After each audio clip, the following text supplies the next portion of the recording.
maybe just to get us started, just tell us a little bit about yourself and how long you've been with astrology, and we'll go from there. About me, I was a storyteller before coming to astrology. Well, I liked astrology, but from a distance, and I was interpreting stories from traditions, spiritual traditions, for instance, or also writing my own texts and doing shows. And it's really difficult to promote, especially when you live far away in the countryside and that you are not business savvy. Yes. Then at some point I was thinking, it's a bit tiring to make so much effort for such a small audience. People want stories about themselves. And that's the moment where I decided to buy my first astrology book. And so far I didn't do it because I knew it was a lot of learning. Yes. So I was thinking, no, I'm not ready for that. And one day I took the dive. Yes, yes. It's definitely a lot of learning. And I think that's one of the things that I love about astrology is you could study it your whole life and never know everything. No, You you never know. It's as big as life. Yes, exactly right. That's a good point. One of the things that I really loved about your book is it was storytelling. And I think from my perspective, people, they like to hear a story, and I think they can relate to a story. And one of the ways that I remember things most effectively is through story and through humor. And your humor comes through in the book. I mean, I was laughing out loud a number of times in the book. I thought your examples were great. So you mentioned you've been a storyteller for a long time then. For a long time. That's part of the things it's part of the thread of my life. When I was a child, I was telling jokes, looking for jokes to tell and making them stories.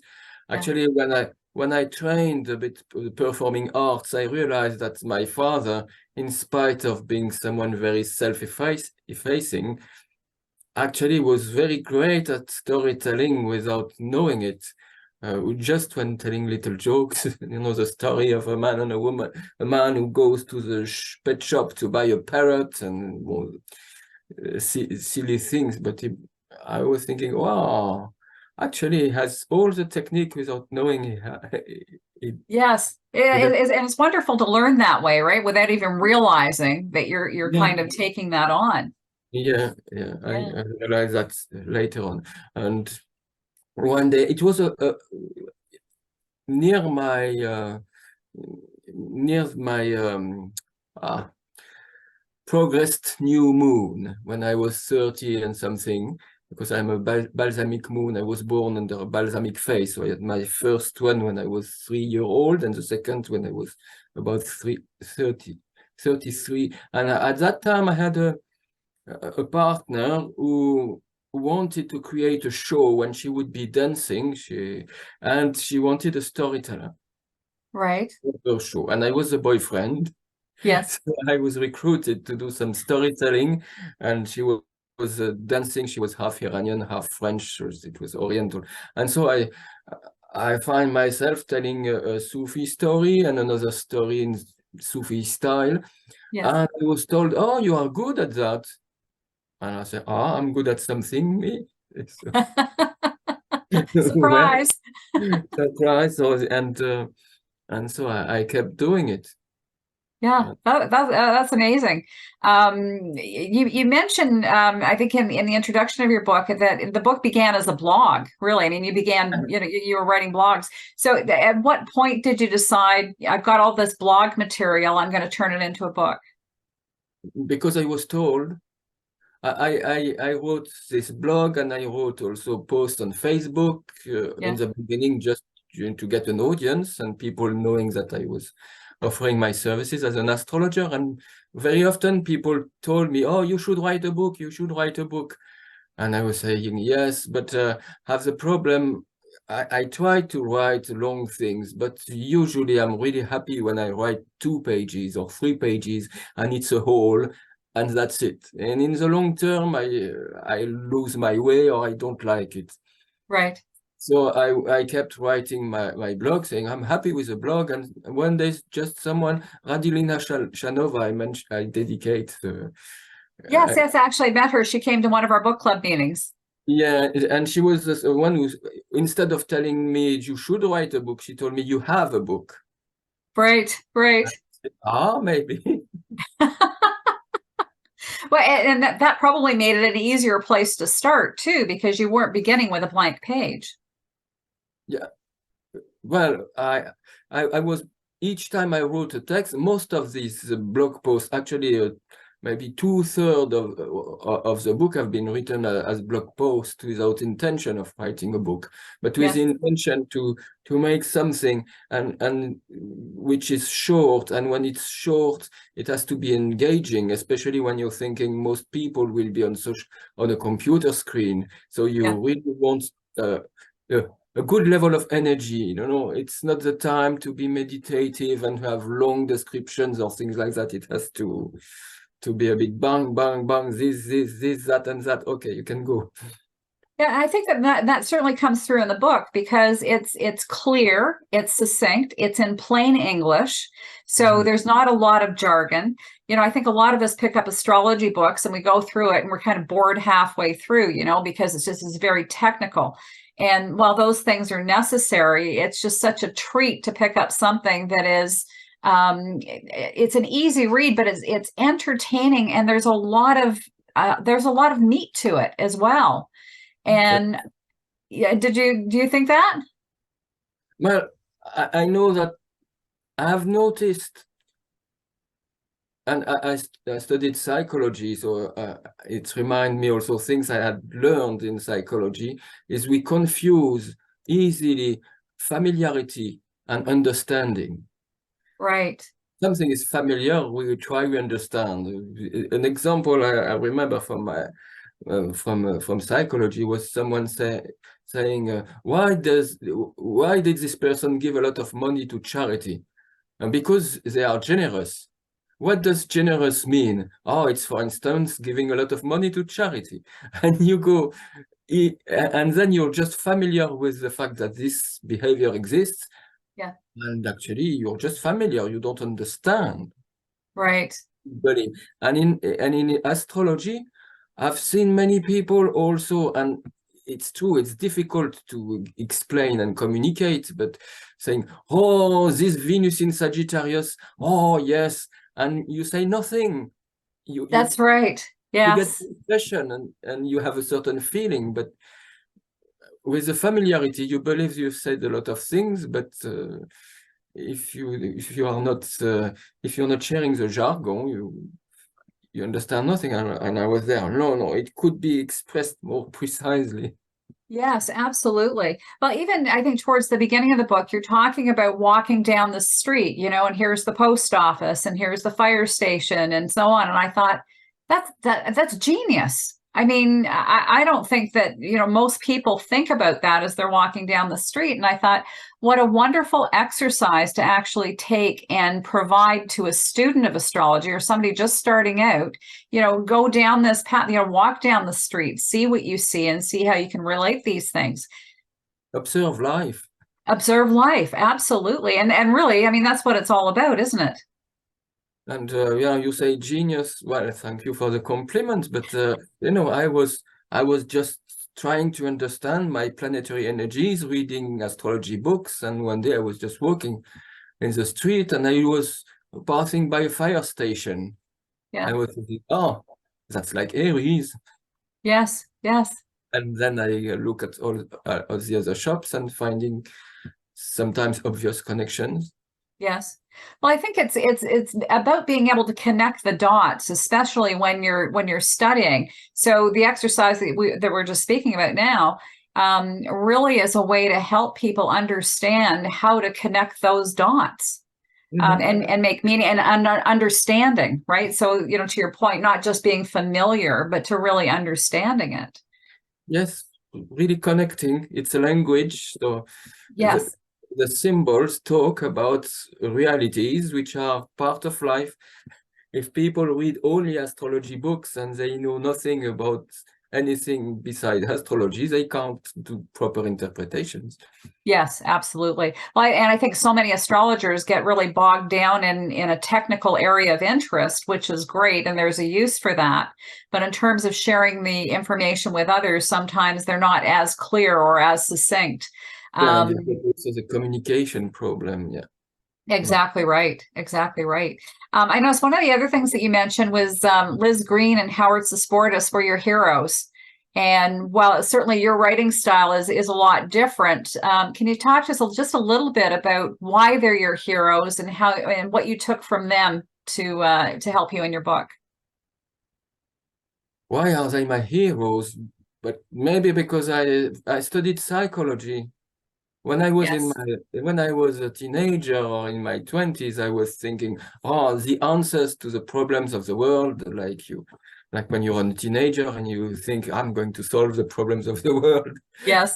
And in my idea, it was psychology, where we looked for the keys. And well, I have a little degree, 3 years, and so then I learned the limits of our understanding as well. But I'm very sensitive to psychology and what's going on within. And one day on a market, a flea market, a guy told me, a bookseller told me, oh, this is good. And it was the volume of the Seminar of Astrological Psychology, the Dynamics of the Unconscious. So Right. it was already part of my jargon. I dived Yeah. in there, and I loved Howard Sasportas, I think, even more.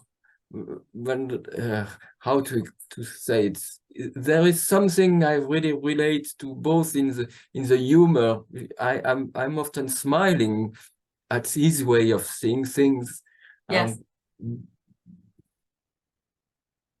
I found it. What I found a little bit difficult is using the conditional so much. Right.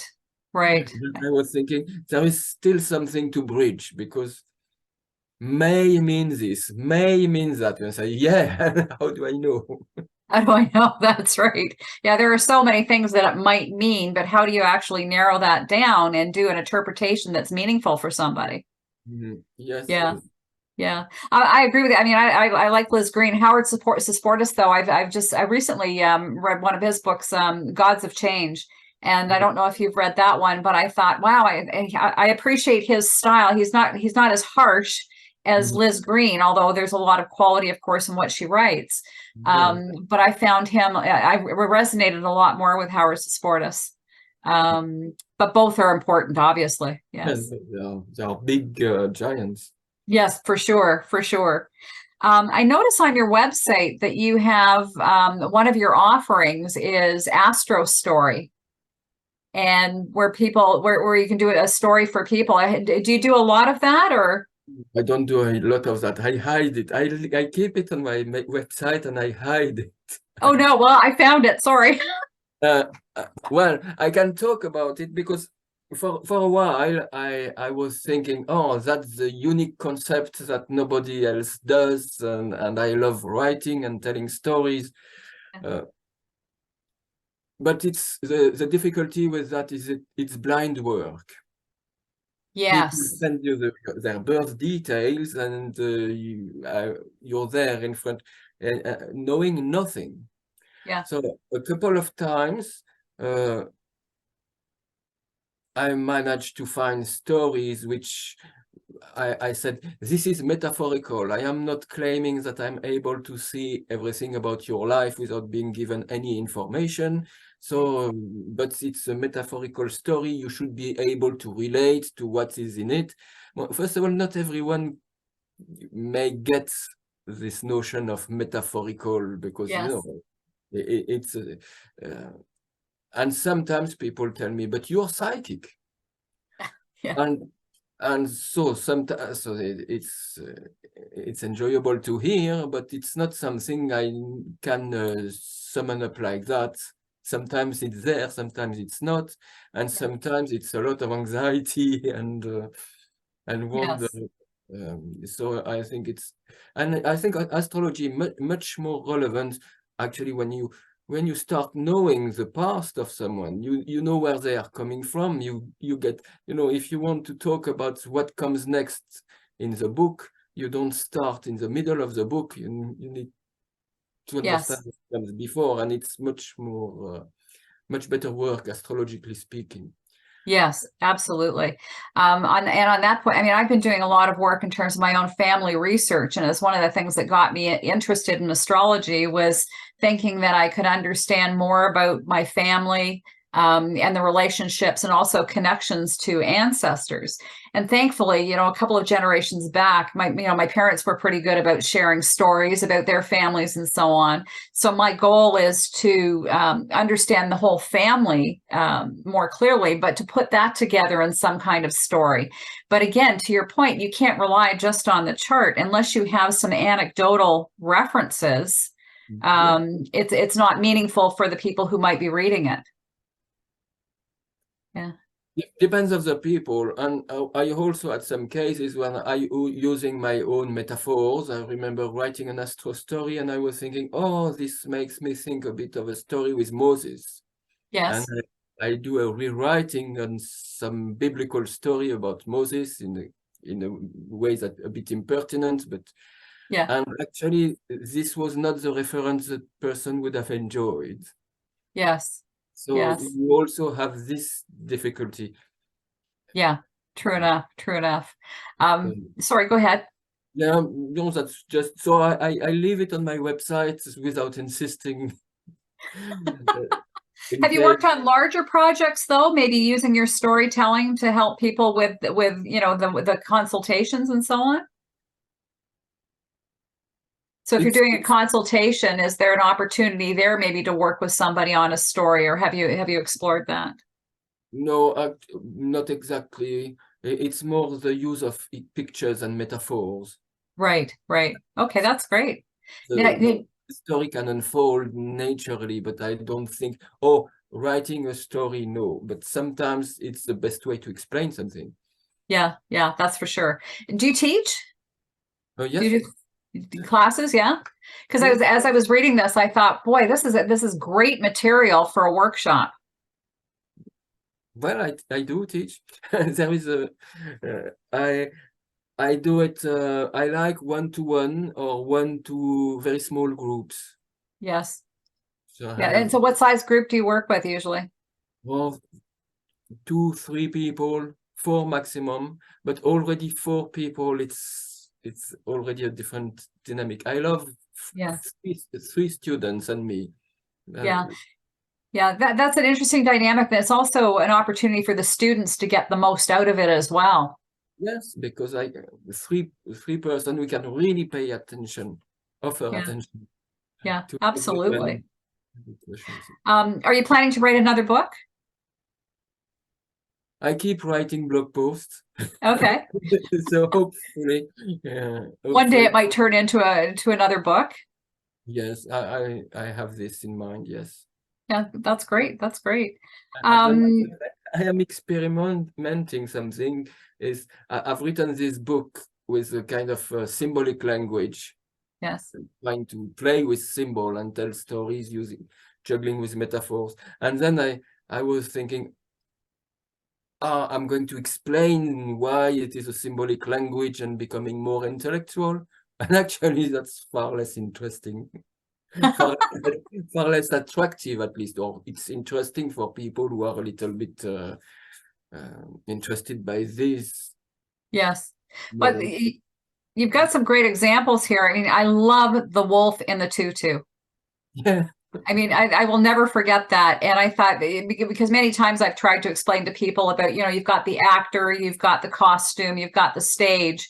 But when you sort of add to that a real visual about a wolf in a tutu, it's like, oh, it just takes it up another level. It's like, that's so obvious. It was great. Yeah, I like being silly. I had some pictures from Fantasia, Walt Disney Fantasia, but in Fantasia, yes, Fantasia, yeah. Hippopotamus with tutu, or elephants with tutu. I think it was elephants, yes. Well, elephants with tutu. Yeah. And I was also thinking, I don't know, sheep in wolf's clothing or wolf in sheep's clothing, so the two pictures melted. Yes. Yeah, that's great. I mean, really, obviously, you're very creative. Yeah, yeah, I think I have imagination. I am a Cancer rising with a dominant moon, a dominant Neptune, so the pictures are my world. Yes, absolutely. So you live in London now? Yes, yes. Yes, and how did you find the transition from mainland Europe to London? How did I find it? It's an exciting adventure. I loved it. It's for me, it was not just mainland Europe, it was living in the countryside. Yes. In Provence, so in little villages and a population where you know many people. You don't have to call to meet a friend. You just go out and walk, and you come across someone you know, and the Mediterranean area, and suddenly the big city. I love it. There is a French humorist called Pierre Dac who said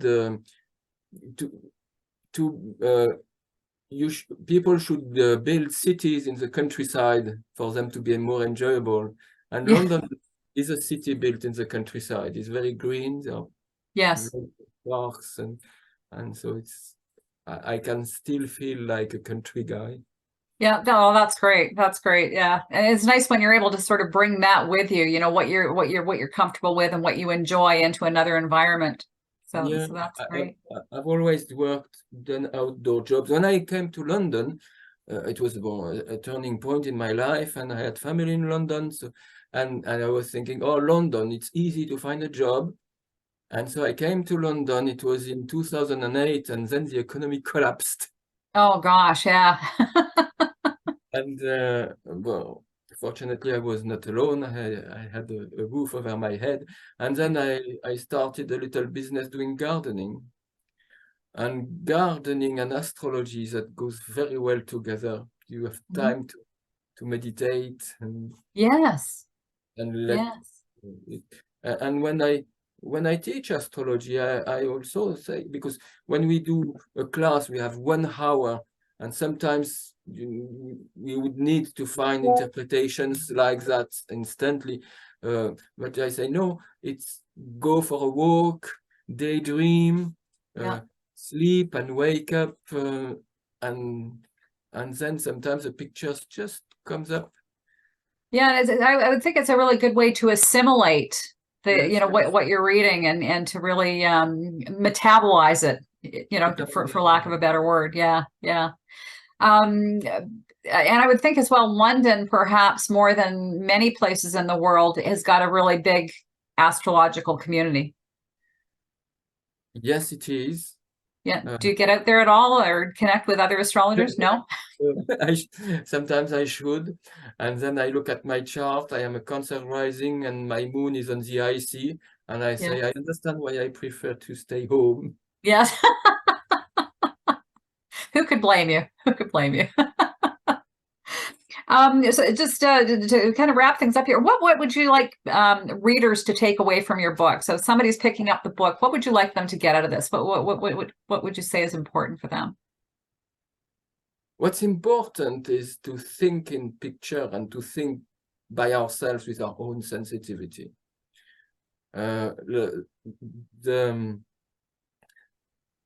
Astrology is a language of pictures, especially the zodiac signs. It's all a language. It's possible to understand without reading books. Yes. I mean, it's possible to look at a symbol and take Aries or Capricorn or whatever, and then daydream, feel what it inspires. Yes. Or how it connects with the knowledge we have, and not expect everything to be explained in the books, because it was also a difficulty I had when I started. I was looking, okay, we have explanations for planets in signs, for planets in houses, for planets in aspects, the standard manual. But then I said, and how do I deal with a planet in a sign and a house forming an aspect with another planet in another size and in another house, part of a configuration, given that the ruler is somewhere else? And then you've got nothing, because it's not possible to write textbooks that go so far. So yeah, absolutely. how we can juggle with the pictures, understand the pictures well enough to go and see. Yeah, absolutely. I think that's wise advice. I know personally, I'm very visual. So if there's a picture, I mean, I teach a lot with pictures. I mean, there's some words obviously on paper, but with pictures, because I think that they're just so they're so meaningful. I mean, pictures worth 1,000 words, right? I mean, it's just is so true. And I think that, you know, one of the things that I really enjoyed about your book was the mental imagery that was created as I was reading through. So I'm delighted that you wrote this, and I'm passing it along to anybody who I think is actually anybody starting out. My niece is really interested in astrology. And I said, you know what, read this book first, because even though it's not like highly technical, it'll give you a real flavor, a real sense of, you know, what astrology can do and what you can learn from it. So yeah, the opportunity to share it, I mean, it's wonderful. So thank you for writing it. Thank you. Thank you.